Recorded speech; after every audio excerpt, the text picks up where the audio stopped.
അതുകൊണ്ട് മുജാഹിദുകളെ സംബന്ധിച്ചിടത്തോളം അള്ളാഹു എന്ന് പറയുന്ന ഒരൊറ്റ ശക്തി, നമ്മുടെ കഴിവുകൾ അവസാനിക്കുന്ന ഒരു സ്ഥലത്ത് എവിടെ വെച്ചാണെങ്കിൽ, ഞാൻ നേരത്തെ പറഞ്ഞില്ലേ, നമ്മുടെ കഴിവുകൾ അങ്ങോട്ട് അവസാനിച്ചു കഴിഞ്ഞാൽ ഇനി നമുക്ക് വിളിക്കാവുന്ന അവലംബിക്കാവുന്ന പവറുള്ള ഒരൊറ്റ ശക്തിയേ ഉള്ളൂ. അവിടെ മലക്കുമില്ല, ജിന്നുമില്ല, അമ്പിയാക്കളുമില്ല, ഔലിയാക്കളുമില്ല, ആരുമില്ല, അള്ളാഹു മാത്രം. അതാണ് വളരെ കൃത്യമായി ഇസ്ലാമിന്റെ വിശ്വാസം. ആ വിശ്വാസത്തിലൂടെയാണ് മുസ്ലിം പോകുന്നത്.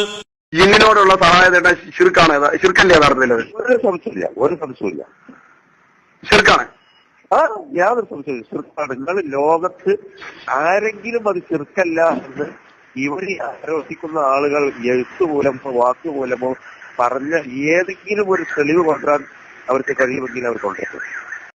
ഇതെന്നാ നമ്മുടെ പത്ത് പണ്ഡിതന്മാർ 2001 അത്ഭുതപ്പെട്ടു പോയി. കെ മൗലവിന്റെ അതേ ആദർശത്തിൽ നമ്മൾ ഇപ്പോൾ ഉള്ളത്. 2011 ജൂൺ 21 10 പണ്ഡിതന്മാര്. ആരൊക്കെയാണ്?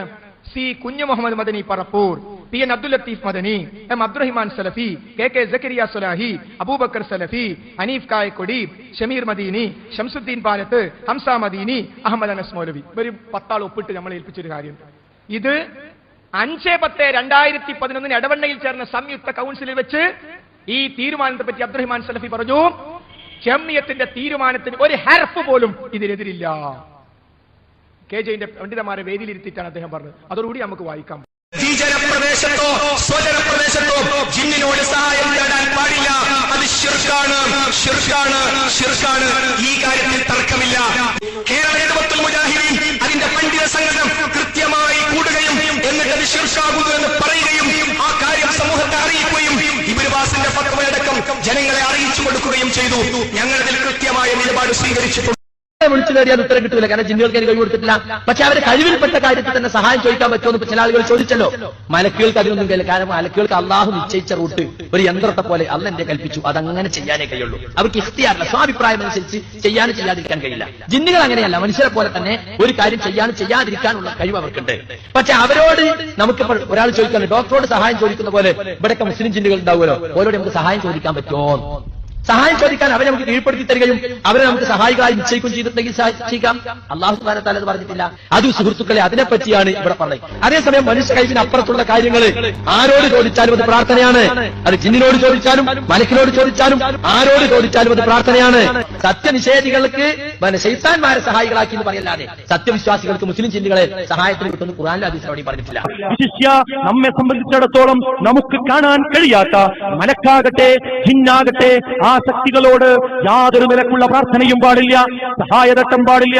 പ്രാർത്ഥനയുള്ള സഹായം തേട്ടം പാടില്ല, പ്രാർത്ഥനയില്ലാത്ത സഹായം തേട്ടം പാടില്ല.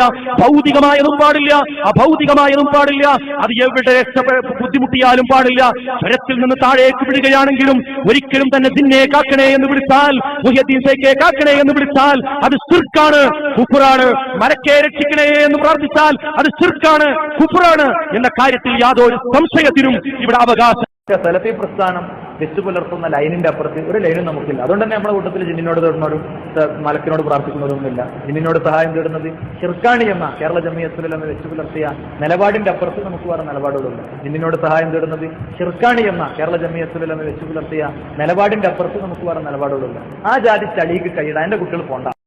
രാത്രിയുടെ ഇരുളിൽ തപ്പിത്തളഞ്ഞ് നീങ്ങുന്ന ഒരാൾ തന്റെ തൊട്ടടുത്ത് നിന്ന് ശബ്ദം കേൾക്കുന്നു, ആളെ കാണുന്നില്ല. തന്റെ മുമ്പിലുള്ള ഈ ശബ്ദത്തിന്റെ ഉടമ ജിന്നായിരിക്കാം എന്ന വിശ്വാസത്തിൽ എന്നെ ഒന്ന് സഹായിക്കാമോ, ഒരു വെളിച്ചം തരാമോ എന്ന് ആവശ്യപ്പെട്ടാൽ അത് അഭൗതികമോ കാര്യകാല ബന്ധത്തിന് അപ്പുറമുള്ളതോ അല്ലെങ്കിൽ സൃഷ്ടികളെ കഴിവിൽ പെടാത്തത് തേടുകയല്ല. ആ സഹായാർത്ഥന ശിർക്കുമല്ല. ജിന്നിന്റെ കഴിവിൽപ്പെട്ടത് ചോദിക്കുന്നത് ശിർക്കല്ല എന്ന് സക്കരിയ സുലാഹി പറയുന്നുണ്ടല്ലോ. ഏതാണ് ഈ കഴിവ് വിശദീകരിച്ചാലും നമ്മൾ ആരും സക്കരിയ സുലാഹിന്റെ കൂടെ കൂടിയിട്ടില്ല. നമ്മൾ ഒരു ഹക്കിന്റെ കൂടെ കൂടി, അതിൽ സുലാഹിയും നമ്മോടൊപ്പം ഉണ്ട് എന്നേ ഉള്ളൂ. ഏത് സൃഷ്ടിയോടും, ജിന്നു മാത്രമല്ല, ഏത് സൃഷ്ടിയാവട്ടെ ആ സൃഷ്ടിയോടുള്ള ചോദ്യം ദുആ ആകുന്നതെപ്പോൾ അല്ലാത്തതെപ്പോൾ. അതാണ് അഭിപ്രായ വ്യത്യാസമുള്ളത്.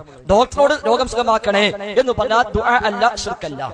മുഹീദ്ദീൻ ശൈഖെ രോഗം സുഖമാക്കണേ എന്ന് പറഞ്ഞാൽ ദുആ ആണ്, ശിർക്കാണ്. എന്താണ് വേർതിരിക്കുന്ന ഘടകം? അതിനാണ് കഴിവുപെട്ടും കഴിവുപെടാത്തതും പറഞ്ഞത്. എന്ന പോലെ ജിന്നുകൾക്ക് ജിന്നുകളെ കഴിവുണ്ട്. അത് ഖുർആൻ കൊണ്ട് സ്ഥിരപ്പെട്ട കാര്യമാണ്. അവൻ നമ്മളെ കാണും, നാം അങ്ങോട്ട് കാണില്ല. അല്ലാഹ് പറഞ്ഞു. നമ്മുടെ ശബ്ദം അവർ കേൾക്കും, ഹദീസിൽ വന്നു. അവർക്ക് പല കഴിവുമുണ്ട് ഖുർആനിൽ വിശദീകരിച്ചു. ഇപ്പൊ സുലൈമാൻ നബിക്ക് പണിയെടുത്തു കൊടുത്തു. മുഅ്ജിസത്തല്ലേ എന്ന് പറയും. മുഅ്ജിസത്ത് പണിയെടുത്തതല്ല, പണിയെടുപ്പിച്ചതാണ്. സുലൈമാൻ നബി പണി എടുപ്പിച്ചതാണ് മുഅ്ജിസത്ത്, പണിയെടുത്തത് മുഅ്ജിസത്തല്ല. കാരണം ജിന്നിനെന്തില്ല, മുഅ്ജിസത്തില്ല. കടലിൽ മുങ്ങി മുത്തുവാരി കൊടുത്തു സുലൈമാൻ നബിക്ക്. സുലൈമാൻ നബിയുടെ കൽപ്പന പ്രകാരം മുത്തുവാരിയത് മുഅ്ജിസത്താണോ? അല്ല. സുലൈമാൻ നബി പറഞ്ഞയച്ച് പണിയെടുപ്പിച്ചു എന്നതാണ് മുഅ്ജിസത്ത്. മറ്റത് ഓന്റെ കഴിവാണ്, പ്രകൃതമാണ്. സിംഹാസനം ആര് കൊണ്ടുവരുമെന്ന